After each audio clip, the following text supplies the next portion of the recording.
Jaggampeta MLA Jyothula Nehru ఆదేశాలతో జ్యోతుల నవీన్ కుమార్ జగ్గంపేట నియోజకవర్గ అభివృద్ధి కమిటీ చైర్మన్ గా నియమించబడ్డ ఆ కమిటీలో కిర్లంపూడి మండలం రామచంద్రపురం గ్రామానికి చెందిన సీనియర్ టీడీపీ నాయకులు కంచుమర్తి రాఘవకి నియోజకవర్గ అభివృద్ధి కమిటీలో స్థానం కల్పించడంతో కిర్లంపూడి మండల టీడీపీ నాయకులు రామచంద్రపురంలో కంచుమర్తి రాఘవ నివాసానికి చేరుకుని పూలమాలలతో శాలువాలు కప్పి ఘనంగా సన్మానించారు. ఈ సందర్భంగా తోటరవి మాట్లాడుతూ కిర్లంపూడి మండల అభివృద్ధికి సహకారం అందించాలని సీనియర్ నాయకుడైన కంచుమర్తి రాఘవకి నియోజకవర్గ అభివృద్ధి కమిటీలో స్థానం కల్పించడం పట్ల సంతోషం వ్యక్తం చేశారు.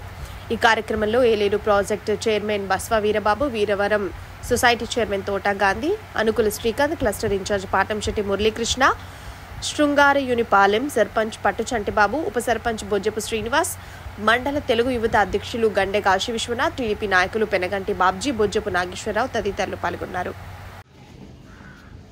అందరికీ నమస్కారం అండి. మన జగ్గంపేట నియోజకవర్గ అభివృద్ధి కమిటీలో మన సీనియర్ నాయకుడు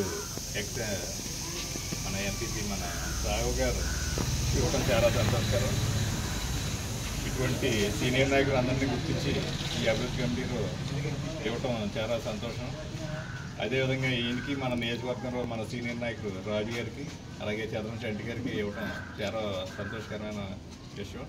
వీరందరూ కూడా మన కిర్లంపూడి మండల అభివృద్ధిలో పాల్గొంచుకుంటారని, అదేవిధంగా మన రాఘవ్ గారు కూడా అందరితో కలిసిమెలిసి ఉండిపోయే నాయకుడు అయినా వీరందరికీ ఇవ్వటం చాలా సంతోషంగా ఉంది. మన కిర్లంపూడి మండల అభివృద్ధిలో వీళ్ళందరూ కూడా మన బాగా పంచుకుంటారని కోరుకుంటూ నాకు ఈ అవకాశం ధన్యవాదాలు. మన విక్రమాన్ని ఈ రామచంద్రపురానికి ఎంతో చేశారు కాబట్టి మా వాళ్ళు అందరూ కూడా మరి ఆయనకి ఎంతో గొప్పగా రుణపడి ఉంటారని నేను మరీ కోరుతున్నానండి.